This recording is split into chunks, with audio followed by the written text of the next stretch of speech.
우리의 죄를 사하여 주옵소서. 오시간대로 큰 은혜가 임하기를 축복합니다. 우리 김윤선 권사님 대답을 하셔야죠. 없어요? 조금만 하겠어요. 우리 안옥재 권사님하고 주간보호센터 다니잖아요. 네. 어른들을 상대하기 때문에 제가 옛날에 우리 전사 때 금요 철야 예배 때 목사님이 제가 특공 무술을 배웠다고 저 앞에서 쉬는 시간에 특공 그거를 했어요. 제가 잠도 깨우고 그랬거든요. 그래서 제가 봤을 때 저 두 분 중에 김연선 선생님 아무도 안 하니까 오후 예배 때 한 1분, 2분 정도 5분 안에 해가지고 좀 우리 교우들 건강 치료 있잖아요. 그거 하죠?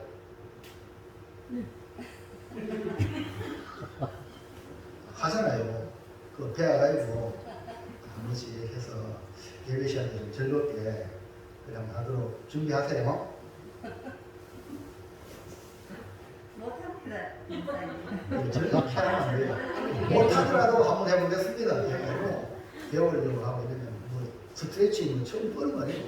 팔을 올렸다가 내려고 말입니다. 그 다음에 내려가고 말입니다. 내려가고 이마에 머리 이렇게 하고 여기까지 하면 돼. 그러니까 공부를 하셔가지고 이게 다 여기 주간보호센터 왔다 생각하고 그렇게 하시면 될 줄 믿습니다.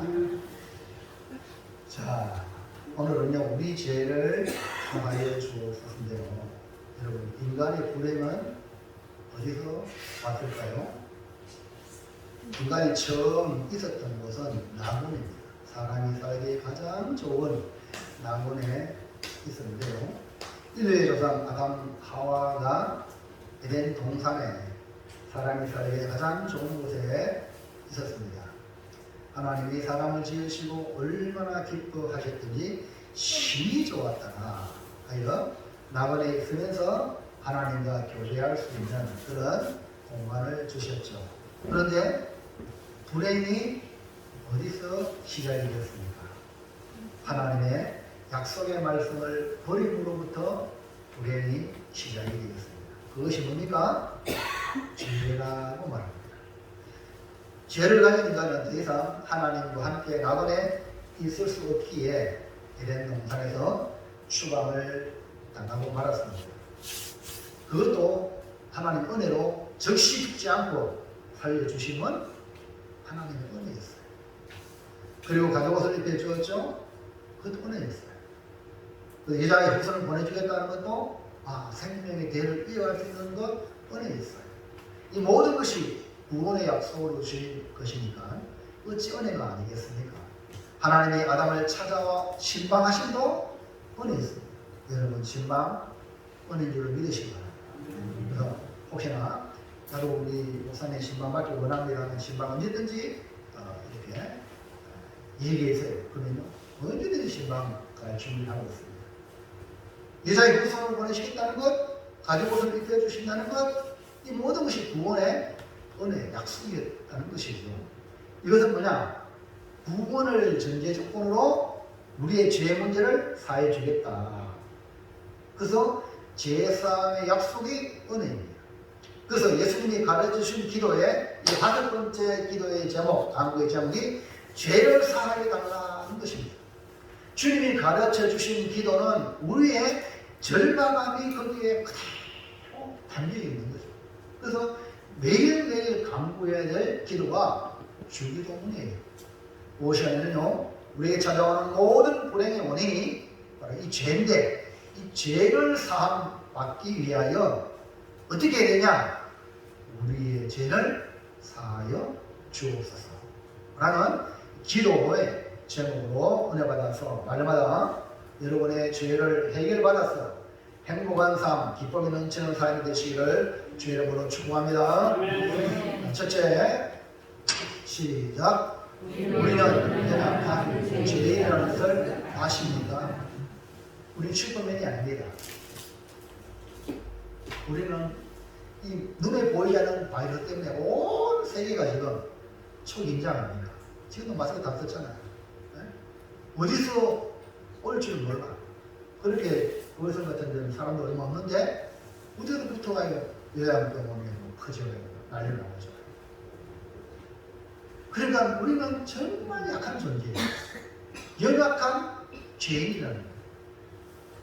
우리는요, 어느 누구도 예의가 없어요. 다 죄인이에요. 그렇기 때문에 사람한테 너무 기대할 필요 없어요. 다 죄인인데. 로마 3장 23절 시작. 모든 사람이 죄를 범하였음에 하나님의 영광에 이르지 모든 사람이 뭐했다? 죄를 범했다. 죄가 뭡니까? 성경에서 죄라고 할 때는 우리가 해서는 안 될 짓을 했다. 또 해야 될 일을 안 한 것이 뭐냐? 죄. 인간은 모두가 하나님의 피조물인데 그 피조물로서 마땅히 해야 될 일, 하지 말아야 될 일이 있다는 겁니다. 교회에 다니지 않아서 성경을 잘 모르는 사람은 양심이 그 마땅히 해야 될 일을 말해주고 있고, 교회 다니면서 성경을 보고 말씀을 듣는 사람은 마땅히 해야 될 일을 성경을 통하여 말씀을 듣고 해야 되는데 하지 않는 것 역시 죄라는 것입니다. 그러나 본문에 예수님이 가르치는 기도에 나오는 죄는요, 다른 표현으로 말하면 빚, 부채, 채무라고 말할 수 있습니다. 그래서 우리의 죄를 사하여 주옵소서라는 이 말은 다른 말로 우리의 부채를 갚아주세요, 탕감해 주세요, 이렇게 기도하면 되는 거예요. 죄를 범한 사람이 죄인이라고 하는데 사람들이 자신이 죄인인지를 잘 모르기 때문에 오늘 우리 주님은 이 주기도문으로 죄를 갖다가 빚이라, 빚 알죠? 돈으로 하면 눈이 번쩍 뜨이죠. 돈 하면 사람들이 눈이 번쩍 뜨이는 거예요. 그래서 죄인이라고 하면 빚진 자라 이 말이에요.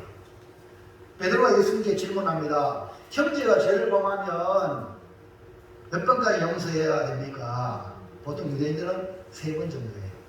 3번은 봐줘. 근데 베드로는 예수님의 제자잖아. 근데 주님을 따라다니면서 은혜를 많이 받아가지고 7번까지 용서해 주리까? 라고 물었어요. 그때 예수님은 1만 달란트 빚진 종을 이야기하면서 1만 달란트 빚을 탕감받은 이 이야기를 하면서 1원만에 7번이라도 용서해주라. 무한정 용서해주라. 이런 말씀이죠. 자, 1만 달란트의 빚은 얼마에 갇혀 있는가 한번 볼까요? 네. 자, 금 한 번이 제가 찾아보니까요, 인터넷에 보니까 오리지널 성공을요, 옛날으로는 한 20만, 30만 원 될 줄 알았더니 70만 원. 그래서 금 한 달란트는요 34kg. 지난번에 우리 그때 세계 기독교 백화점 그거 갔다 왔죠. 한 털 맞죠? 그 금 한 달란트. 와, 엄청 무거워. 38kg. 그걸 계산해보니까 약 70원이야. 그럼 금 1만 달란트는 약 70조. 70조의 빛을 지는 사람이 오늘 적어야 돼요. 이걸 다른 걸로 바꾸면 다르게 표현하면요. 네. 넘겨보세요. 자, 한 달란트, 한 드라크마는 한 달란트거든요. 한 데나리온이거든요. 자, 그러면은 한 드라크마, 한 데나리온은 노동자 학품상이다. 근데 금 한 달란트는 6천 드라크마라고. 그러니까 6천일을 해야만이 한 달란트를 벌어요. 자, 그러면은 금 1만 달란트는요 6천만 일이다. 이걸 6천만 일을 계산해보니까 1년 며칠이죠? 365일이잖아. 계산해보면 약 16만 년. 여러분 몇 년 살아? 많이 사는데 100년 안쪽이잖아. 16만 년 살아가지고 매일 노동해서 갚아야 될 돈이. 그러니까 갚을 수 있겠어요? 한마디로 말하면 우리 스스로 갚을 수 없는 빚을 진 사람이 오늘 우리 죄인이다. 그만큼 우리가 범한 죄의 빚이 많다는 것입니다. 우리 스스로 죄를 해결할 수 없는 연약한 존재라는 사실입니다. 그뿐 아니라 오늘 우리는 연약하여 죄로부터 끊임없이 공격을 받고 있다는 사실. 그래서 유혹에 노출되어 있어요. 우리가 죄의 빚을 이렇게 많이 지고 살아가고 있다는 거예요. 그러니까 주님의 은혜가 아니면 해결할 수 없는 죄인들.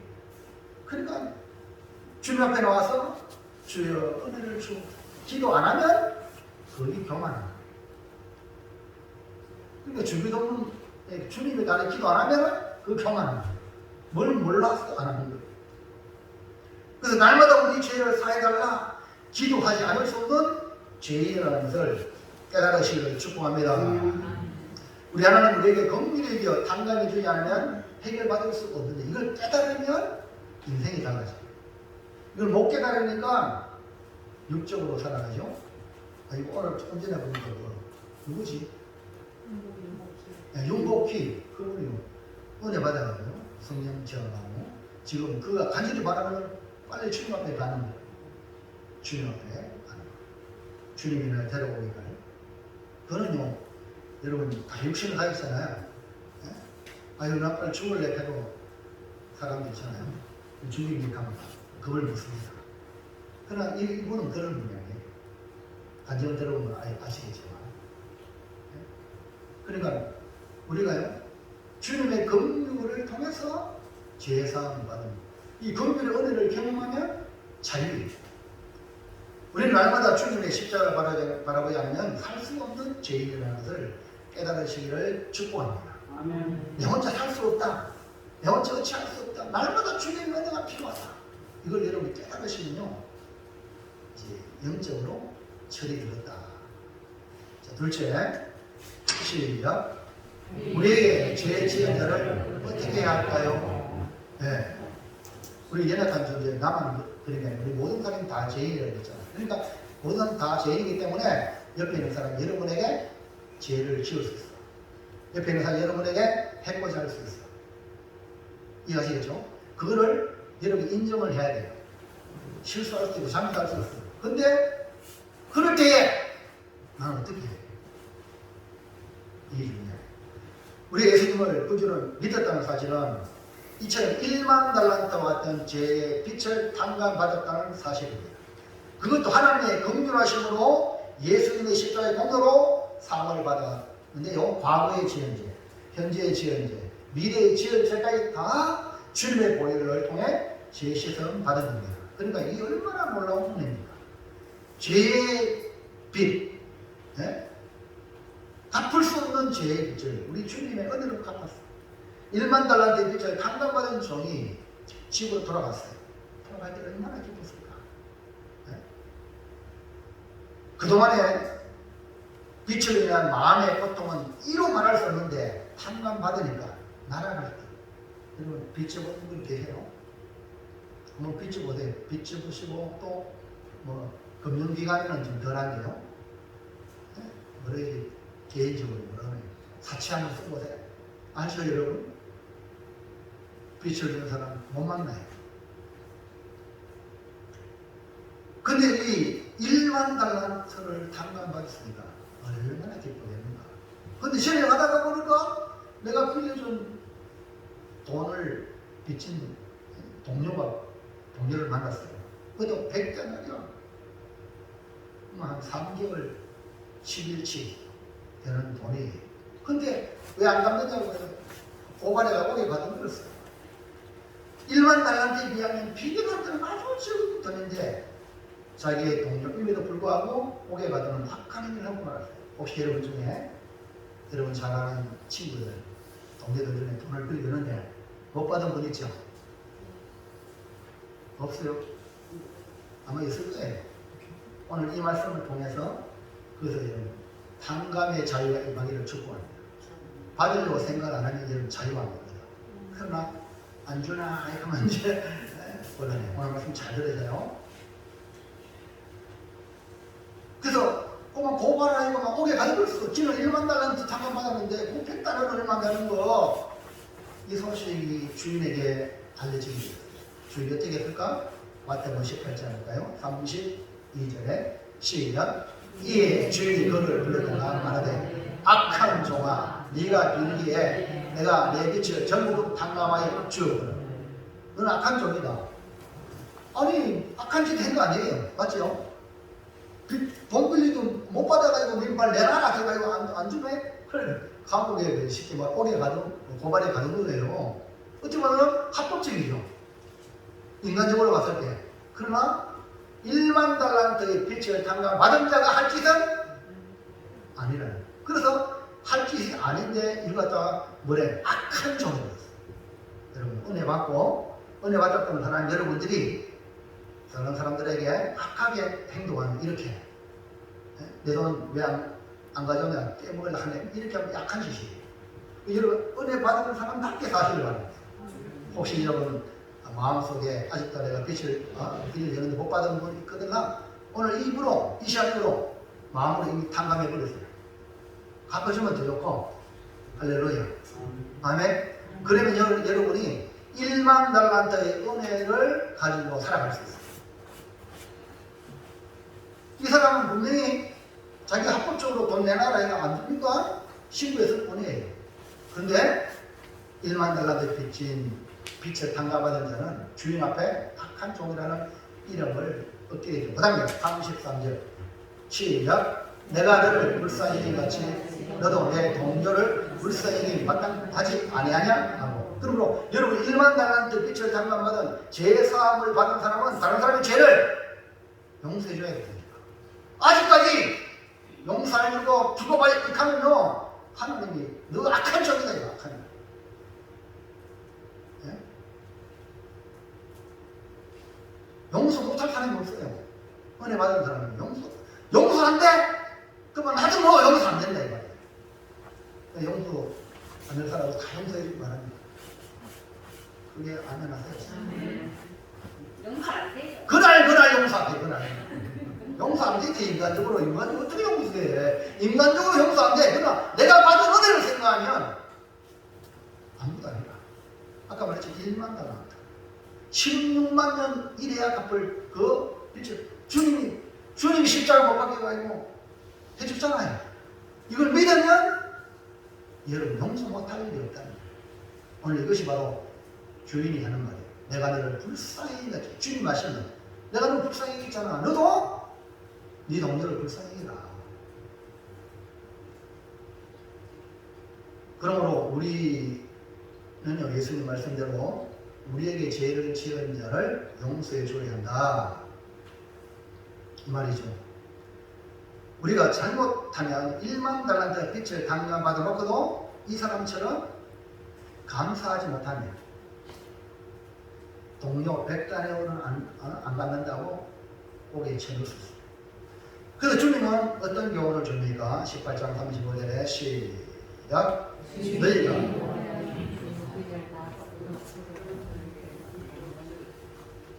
네, 30 네, 시작. 너희가 각각 마음으로부터 형제를 용서하지 아니하면 나의 하늘 아버지께서도 너희에게 이와 같이 용서 못하겠어요? 자, 물어보세요. 용서 못해요? 여러분을 해코지 하는 사람은 용서하지 못하면 주님도 나 너 용서 안 한다 이런 말씀하셨어요. 그러니까 용서하시기를 바랍니다.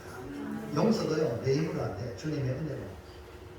그래서 예수님은 우리에게 죄를 사해달라고 기도할 때에 전제조건이 뭐냐? 마태복음 6장 12절 시작.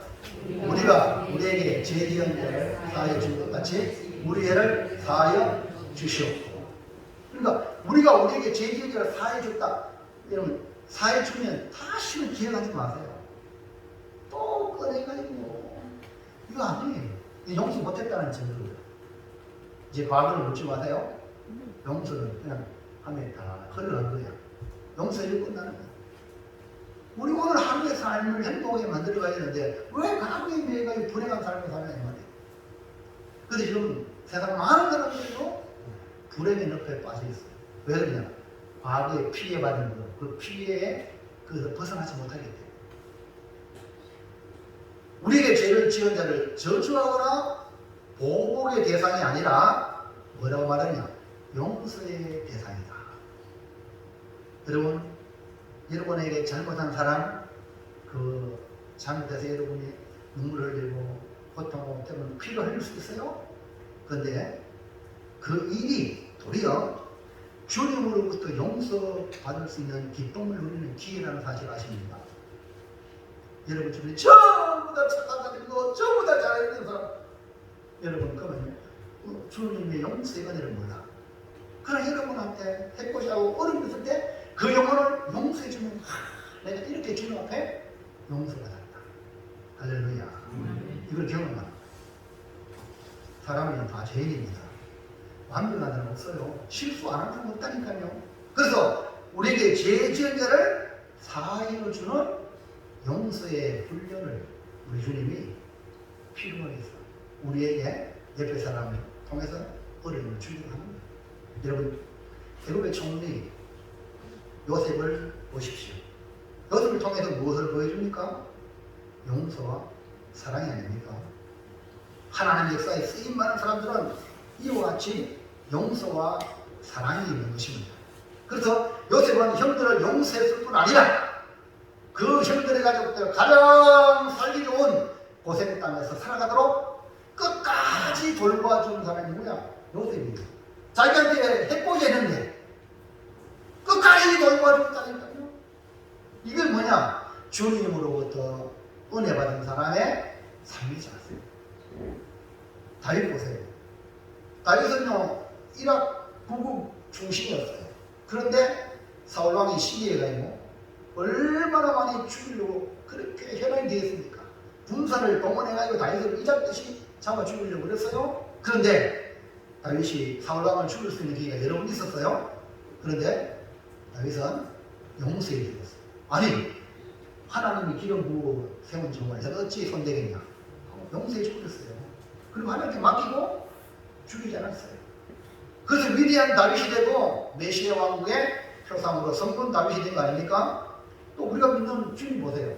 예수님 십자가에 못 박힐 때에 주님이 하나님의 아들 아닙니까? 하나님이신데 얼마든지 하늘에 12명이 되는 천군천사를 파송해서 이 로마 군병들 다 잡을 수 있어요.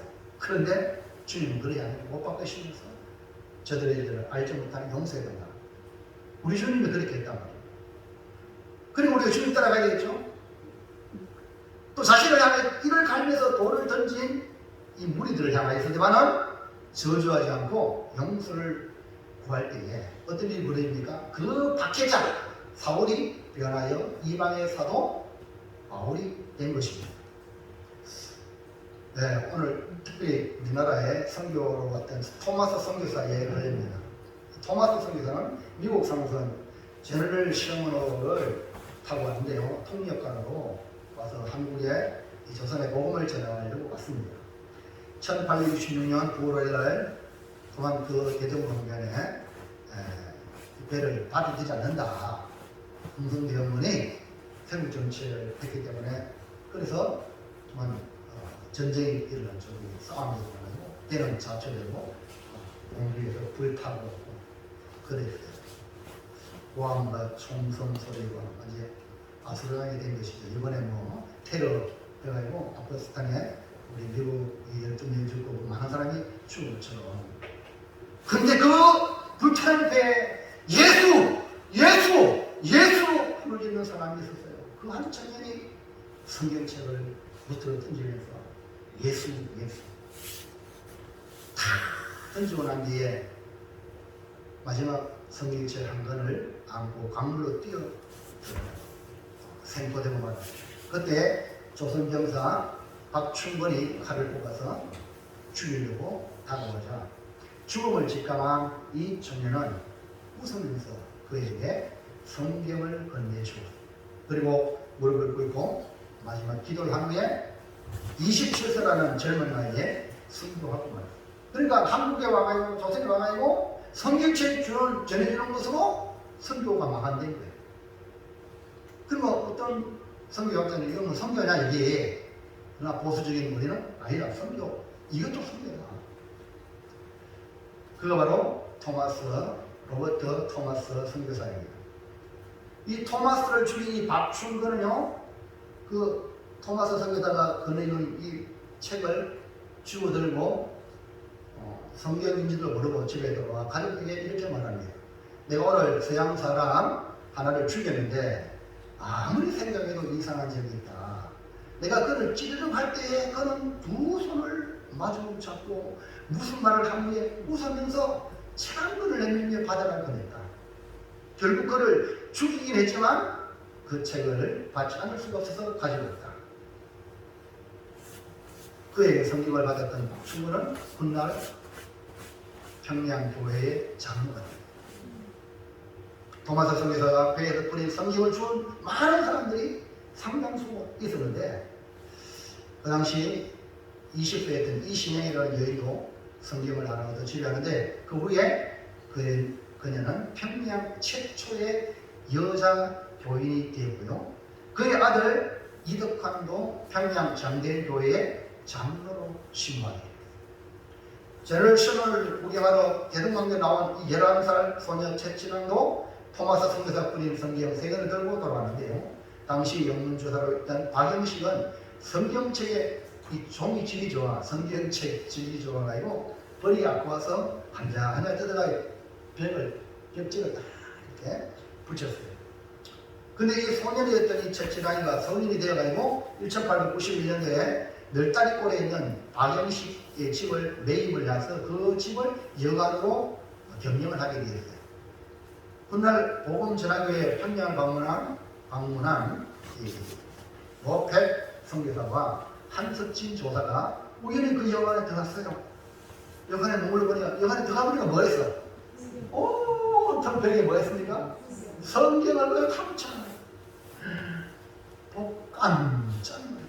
그래서 모펫 선교사는 여관 주인 최철원과 다른 조선인에게 복음을 전하고 이 이야기를 들은 박영식도 감동을 받아 예수를 믿게 되었어요. 결국 이 널다리골 그 여관이 예배 처소가 되어 이곳이 나중에 평양 최초의 개신교회인 널다리골 교회.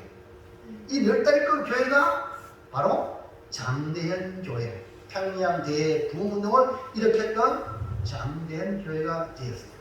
바로 이 평양이 동방의 예루살렘이라는 별명을 얻게 됐죠. 그래서 모페 선교사에 의하면 이 평양 대동문 안에 교회를 열었는데 토마스에게 받은 성경을 가지고 온 사람이 많았다는 거예요. 그러니까 토마스가 그냥 대동강에 성경만 죽었는데 그 씨앗이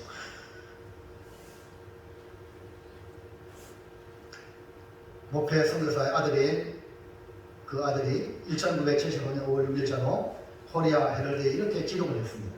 제 아버지는 제너럴 셔먼호 사건이 일어난 지 24년 후에 평양을 방문하였습니다. 그리고 제너럴 셔먼호 사건을 목격한 증인들을 만나보았습니다. 그들이 증언하기를 한 백인이 불에 타고 있던 갑판의 연기 속에서 예수, 예수라고 외치며 강변에 쓰이는 사람들에게 성경을 던져 주었다고 합니다.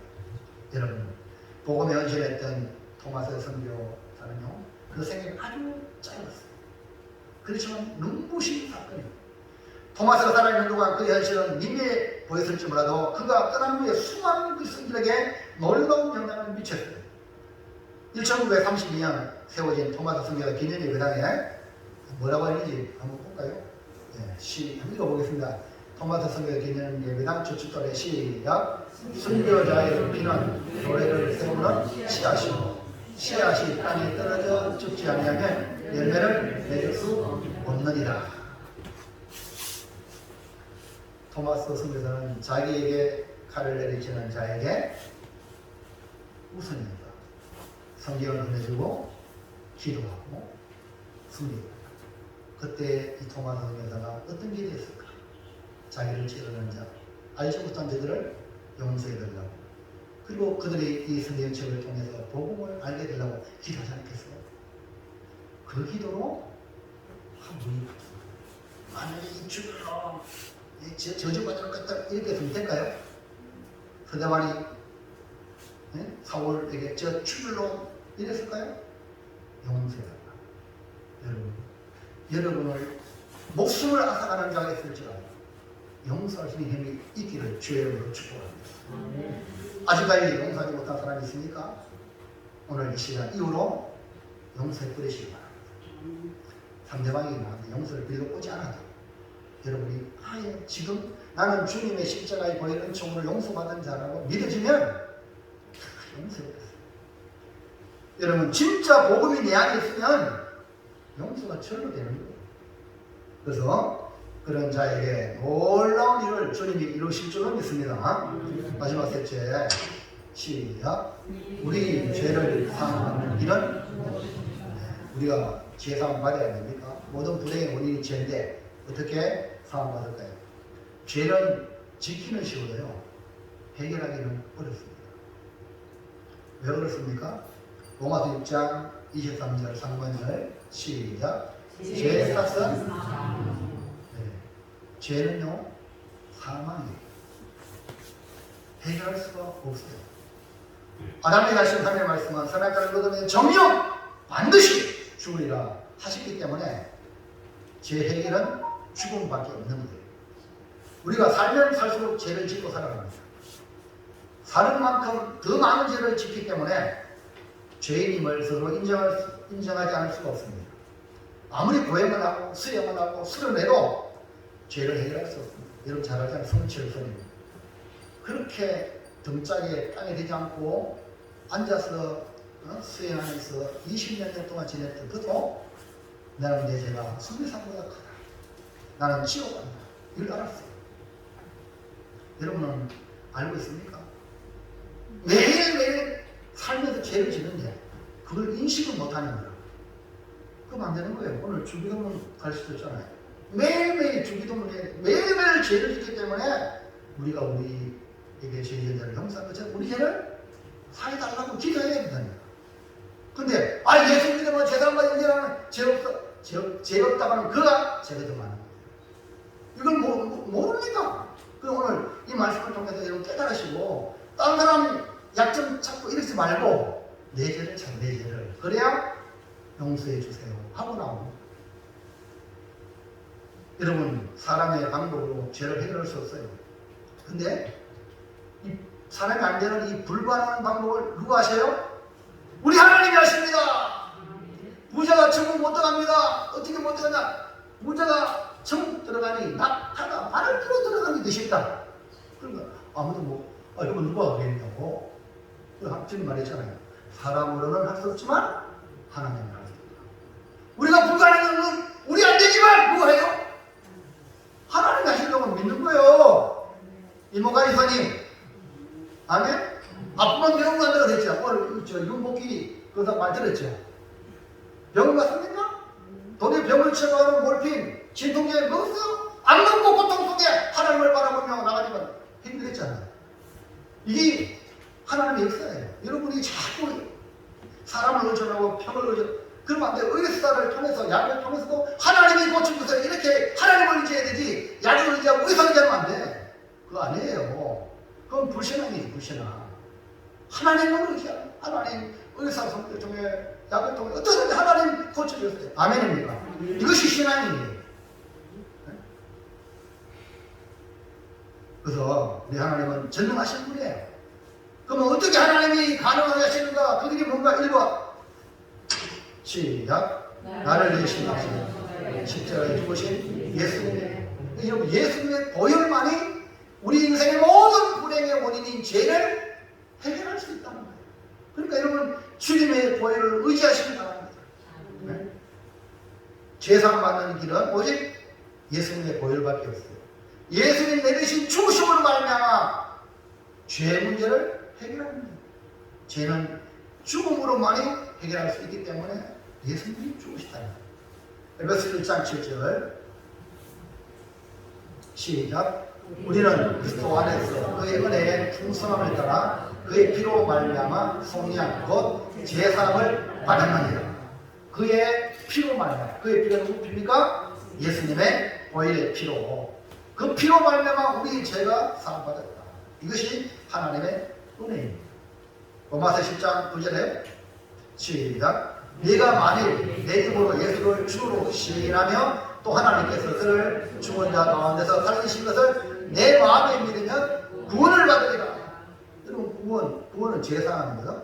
그러니까 예수님의 십자가에 죽으심과 이 부활을 믿음으로 구원받는 겁니다. 우리가 무엇을 행해서 구원받는 게 아니에요. 우리가 무엇을 행해서 제사함 받는 게 아니에요. 뭐 다른 데는 고행을 내라 이래라 그게 아니에요. 예수의 보혈을 예수님을 믿으면 되는 거예요. 예수의 피를 믿고 우리 죄를 완전히 용서받게 된다는 사실.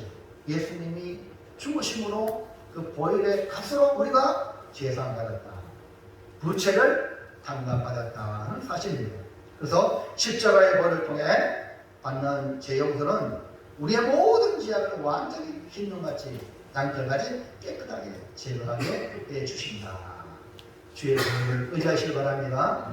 주의 보혈 능력이 또다 주의 피 믿어. 아멘입니까? 여러분 문제를 위해서 낙심하지 말고 주님의 보혈을 의지하시기 바랍니다. 2번 시작. 내가 죄인인 것을 인식하고 먼저 용서하고 용서를 구해. 그러니까 남의 상대방이 나한테 잘못한 게 있잖아요. 먼저 내가 그를 용서하고 그리고 주여 나의 죄를 용서해주고 용서를 구해야 한다. 제사하면은 자신의 죄인임을 인식할 때 시작이 됩니다. 죄인임을 인식하지 못하면 회개를 들 수가 없잖아요. 그래서 예수님은 회개하라! 천국이 갖고 왔느니라. 자기의 죄를 인식하고 죄로 말미암아 내가 죽을 존재임을 깨달을 때에 회개가 나오고 어떻게 하면 구원받겠느냐. 구원의 길을 찾게 되는 거죠. 초대교회 탄생할 때 사도들이 성령의 말해야 쉽다는 말함으로 복음을 외치니까 듣는 사람이 어떻게 반응합니까? 사도행전 2장 37절 시작. 그들이 이 말을 듣고 마음에 찔려 베드로와 다른 사도들에게 물어 이르되 형제들아 우리가 어찌하고. 그러니까 이 간난에서 본 사람이 복음을 듣고 예수님 로마 군병에게 죽은 게 아니고 우리 죄 때문에 죽었다는 걸 깨닫니까 어찌 해야 됩니까? 이 말이에요. 그러니까 예수님을 죽인 죄인임을 본들이 깨닫는 거야. 그러니까 사도들 앞에 어떻게 합니까? 라고 부르시는군요. 여기 답이 있습니다. 답이 뭘까요? 38절 시작. 베드로가 이르되 너희가 얘기하여 각각 예수 그리스도 이름으로 세례를 받고 제사함을 받으라. 그리하면 성령의 선물을 받으리니. 한마디로 말하면 회개하라. 자기의 죄를 고백하고 용서를 구하라는 겁니다. 그리고 예수님을 영접하고 세례를 받음으로 제사함의 합정을 받게 되면 성령을 선물로 받는다. 그래서 예수님은 우리에게 기도를 가르치면서 뭐라고 말씀합니까? 다시 한번 볼까요? 12절 시작. 우리가 우리에게 죄 지은 자를 사하여 준 것 같이 우리 죄를 사하여 주시옵고. 여기는 죄를 사함받기 위해서 회개해야 하고 동시에 우리에게 죄를 지은 자를 어떻게 해? 용서하는 것이 바로 우리가 사함받는 길로 가는 거예요. 다시 말해서 진정 죄사함의 은혜를 입은 사람은 형제의 죄를 용서하게 되어 있어요. 만약 용서하지 않는다면 그 사람의 죄는 그대로 있는 거는 마찬가지예요. 예수 믿는다고 가짜예요. 분명히 말해서 일만 달랐던 빛을 당감해줘도 그 동족의 빛을 당감 안 해주는 그를 넌 그대로 죄가 있다는 거예요. 이런 거 신앙생활 똑바로 하셔야 돼요. 그 오래 하는 사람이 문제가 많아. 왜 그러냐면 동료 100개나리 용서 못해줘요. 그것 때문에 1만 달러대 빛에 물려가지고 계속 있는 거예요. 왜 자유를 못합니까? 자유. 왜 우리가 이 험한 세상인지라도 자유가 되어야 되는데 왜 스트레스 받습니까? 이게 못하니까. 용서 못하니까. 용서하시길 바랍니다. 부모 자식 간에 용서. 이번에 할머니가 아이가 담배 사오라고 이런 호러놈이 있습니다. 예? 우리 TV에 나왔잖아요. 근데 그 할머니가 다시 안 그러다가 용서했다 그래요. 지금 세상이 이렇습니다. 그리고 또 수백을 또 빚을 이 사람이 자기 아버지 죽이려고 아들이 안 되니까 또 교통사고를 인정해서 안 되니까 그러니까 아들아 내가 신고 안 할게. 이러니까 아버지가 사출해서 나중에 아들이 붙잡히게 되잖아요. 그런데도 불구하고 아버지도 용서해주고 그 동생도 용서해주고 8년밖에 안 살아. 살인 미수죄. 용서의 의미. 여러분은 용서할 수 있겠습니까? 이 정도 되면은? 네? 쳐들어오세요! 쳐들어오세요! 이렇게 하겠지. 그러면 당연히 쳐들어가는 게 우리 용서하십시오. 아멘. 용서 못할 게 없어. 주님의 은혜를 받으면 용서 못할 게 없어. 그래서 우리가 우리에게 죄 지은 자를 사해주는 용서가 먼저 되어야 우리 죄를 사해달라고 기도할 수 있는 거죠. 동시에 용서해 주어야 용서받는 증거가 되는 겁니다. 우리가 죄인임을 인정하고 자멸하고 예수 그리스도의 십자가를 믿기만 하면 우리의 죄가 사함을 받고 우리의 구체적 탕감받는 사실입니다. 동시에 그 탕감받는 것을 내 삶에 누리는 비결이 뭐냐? 우리가 죄 사함을 구할 때에 우리 현재의 잘못을 용서하고 용서를 구해야 그 은혜가 우리에게 물밀듯이 온다는 것. 사랑하는 성도 여러분, 우리의 불행은 어디서부터 옵니까? 죄로부터 와요. 다른 사람이 아니에요. 또 환경이 아니에요. 내가 지은 죄 때문에 와요. 그래서 우리는 우리의 삶을 통해서 경험하고 있잖아요. 그러니까 죄는 우리를 완전히 망가뜨리고 우리를 망하게 하고 우리 결국 지옥으로 끌고 가게 되는 겁니다. 그러면 이것을 해결해야 되지 않겠습니까? 그 해결책은 유일한 예수님의 보혈이에요. 예수님의 보혈만이 우리 죄를 해결할 수 있는데 그 보혈을 누리기 위해서 우리가 우리에게 죄 지은 자를 용서한 같이 우리 죄를 용서해달라고 기도할 수 있다는 거예요. 그러므로 여러분 용서하시길 바랍니다. 용서해야 여러분 죄의 사슬에서 자유를 누릴 수 있어요. 우리 주님은 이미 우리 죄를 사해 주시려고 이 땅에 오셨고 십자가에 죽으셨어요. 문제는 죄사함 받기만 하면 되는 거예요. 회개하면 된다는 거잖아요. 예수 믿어가지고 내가 잘못했습니다. 회개하고 형제를 잘못한 거 형제 잘못하면 용서해 주는 거. 이것이 바로 용서받는 성도의 삶의 길이다. 이제 결단합니다. 1번 시작. 1만 달란트의 빛을 감당받은 것을 잊지 않고 항상 감사하며 죄사함의 탕감, 빛을 탕감받은 은혜를 잊지 말고 항상 감사하며 살아가세요. 2번 시작. 1만 달란트의 빛을 탕감받았지만 빛인 자의 심정으로 용서의 복을 전하겠습니다. 탕감받았지만 나는 1만 달란트의 빛을 진 자다. 이런 마음으로 다른 사람에게 나의 빚진 자를 갚아주고 다 탕감해주고 용서의 복음을 전하는 그런 우리가 되어야 될 줄을 믿습니다. 마지막 3번 시작. 날마다 나의 죄를 회개하고 오히려 은총을 경험하며 긍휼의 삶을 살겠습니다. 내가 죄 용서 받은 경험을 가져야 다른 사람의 잘못한 것을 불쌍히 여기는 마음이 생기게 됩니다. 그러면 저 영혼을 불쌍히 여기고 죄로 용서할 수 있는 것이죠. 우리 오늘 나온 성도 여러분은 한 사람도 원한을 가진 성도가 없길 주님에게 축복합니다. 주님의 십자가를 하면서 용서해요. 그래서 손장원 목사님 같은 분이 한국에 기관이 되고 있잖아요. 얼마나 아름다운지 몰라. 그래서 우리 한국 교회가 사는 길은 세상 법조행하는 게 아니에요. 내가 십자가 지는 거예요. 내가 덮어쓰는 거예요. 내가 욕을 얻어먹는 거예요.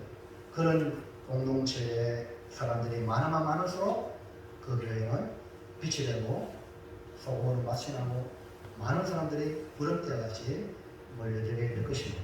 여러분 나로 말미암아 복음의 역사가 전달되기 주님으로 축복합니다. 문복희 전사님 했잖아요. 오빠가 어떻게 전달했냐.